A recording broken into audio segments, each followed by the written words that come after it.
अवघ्या महिनाभरातच पोलीस आयुक्त दीपक पांडे यांच्या मार्गदर्शनाखाली शहरातील महिला पोलीस अधिकाऱ्यांनी महिला कर्मचाऱ्यांच्या सहकार्याने तब्बल 74 गुन्ह्यांची उकल केली व आरोपी विरुद्ध न्यायालयात रोषरोपत्र सादर केले।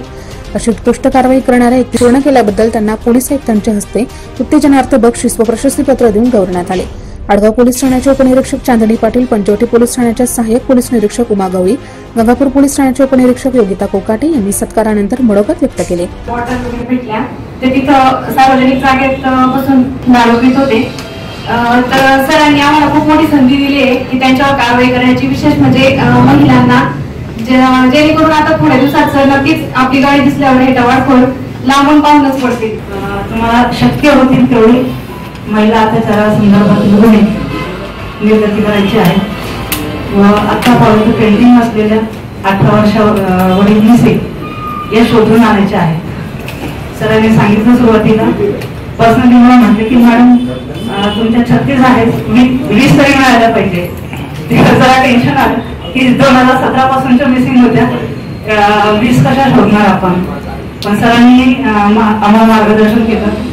माननीय जाधव सरांनी, आमचे उपनिरीक्षक शिवभगत सर यांच्या मार्गदर्शनाखाली आम्ही सर्वतोपरी प्रयत्न करून सर्व अंमलदारांना मार्गदर्शन करून जास्तीत जास्त चांगली कामगिरी करण्याचा प्रयत्न केला आहे। तसेच भविष्यात सरांनी आम्हाला जी संधी दिली, काम करण्याची संधी दिली, त्या संधीचा आम्हाला नक्कीच भविष्यात फायदा होईल। माझ्या पोलीस स्टेशनला, गंगापूर पोलीस स्टेशनला एक मिसिंग होती जी 4/1/2020 रोजी दाखल होती, म्हणजे लॉकडाऊनच्या अगोदरपासून, जानेवारी महिन्यापासून। आणि असं कळालं, म्हणजे असं आम्हाला थोडासा क्यू मिळाला होता की ती मुलगी त्या मुलाबरोबरच आहे, म्हणजे असं आम्हाला तपासात निदर्शनास आलं। मग वरिष्ठांना वेळोवेळी सूचना देऊन आमच्या सिनियर साहेबांचं खूप मोठं योगदान आहे की त्यांनी मला प्रत्येक वेळेस कुठे जायचं असेल तर मी डीबीचा स्टाफ बरोबर देणं, गाडी देणं, मला कुठे बाहेर जायचं असेल मी येवला, निफाड, जळगाव बऱ्याच ठिकाणी जाऊन तपास केलेला आहे, फिजिकली स्वतः जाऊन तपास केला आहे आणि मला त्याच्यात यश प्राप्त झाले। मला सांगण्याला खूप आनंद वाटतो की वेळोवेळी आमचे सिनियर साहेब आणि माननीय डीसीपी सरांनी कोणत्याही प्रकारची परवानगी, म्हणजे मेसेज टाकला तरी सरांचा लगेच रिप्लाय की हा ठीक आहे, जा तपास करा, शोध करा, ह्याबाबत कधीच आम्हाला कोणत्याच अडचणी आल्या नाही। पोलीस आयुक्त दीपक पांडे यांच्या मार्गदर्शनाखाली पोलीस उपायुक्त अमोल तांबे यांनी 1 ते 31 डिसेंबर या काळात ही विशेष मोहीम हाती घेतली होती। त्यात पंचवटी पोलीस ठाण्याच्या सहाय्यक पोलीस निरीक्षक उमा गवळी, आडगाव पोलीस ठाण्याच्या पोलीस उपनिरीक्षक CH पाटील, भद्रकालीच्या पोलीस उपनिरीक्षक जयश्री अनवणे, सरकारवाडा पोलीस ठाण्याच्या पोलीस उपनिरीक्षक प्रियंका गायकवाड, गंगापूर पोलीस ठाण्याचे उपनिरीक्षक योगिता कोकाटे, मुंबई नाका पोलीस ठाण्याच्या पोलीस हवालदार पार्वती राठोड, म्हसरूळ पोलीस ठाण्याच्या शिपाई क्षितिजा रेड्डी यांचे उत्कृष्ट सहकार्य लाभले ही कामगिरी पार पडली।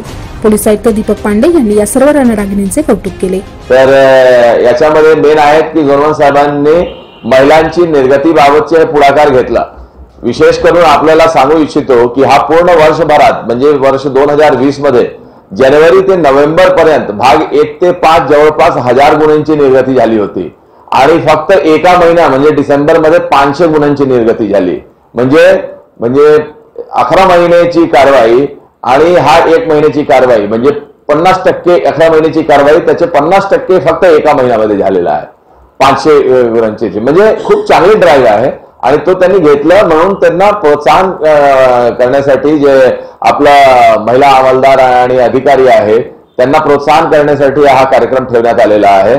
असाच कार्यक्रम झोन 2 मध्ये सुद्धा होतील याची आपल्याला ग्वाही देतो। याचवेळी निर्भया पथकातील आडगाव पोलीस ठाण्याच्या पोलीस उपनिरीक्षक चांदणी पाटील, सरकारवाडाच्या महिला पोलीस अनिता पाटील, मुंबई नाकाच्या सरला घोलप, गंगापूर पोलीस ठाण्याच्या ललिता वाघ, युनिट 2 च्या जयश्री राठोड, भद्रकालीच्या जयश्री कांगणे, युनिट 4 च्या शुभांगी आवारे, पंचवटी पोलीस ठाण्याच्या रीटा आहेर, वनिता पैठणकर, आडगाव पोलीस ठाण्याच्या सोनाली वडारकर यांनी टवाळखोरांवर कारवाई केल्याबद्दल त्यांचाही सत्कार करण्यात आला। ही कामगिरी पोलीस आयुक्त दीपक पांडे यांच्या मार्गदर्शनाखाली परिमंडळ 1 चे उपायुक्त अमोल तांबे यांच्या सूचनेनुसार विभाग 1 चे सहाय्यक पोलीस आयुक्त प्रदीप जाधव यांनी सर्व कर्मचाऱ्यांना घेऊन मोहीम राबवून यशस्वी केल्याबद्दल त्यांचाही गौरव करण्यात आला। एनसीएन न्यूजसाठी प्रतिनिधी रोहन दानी, नाशिक।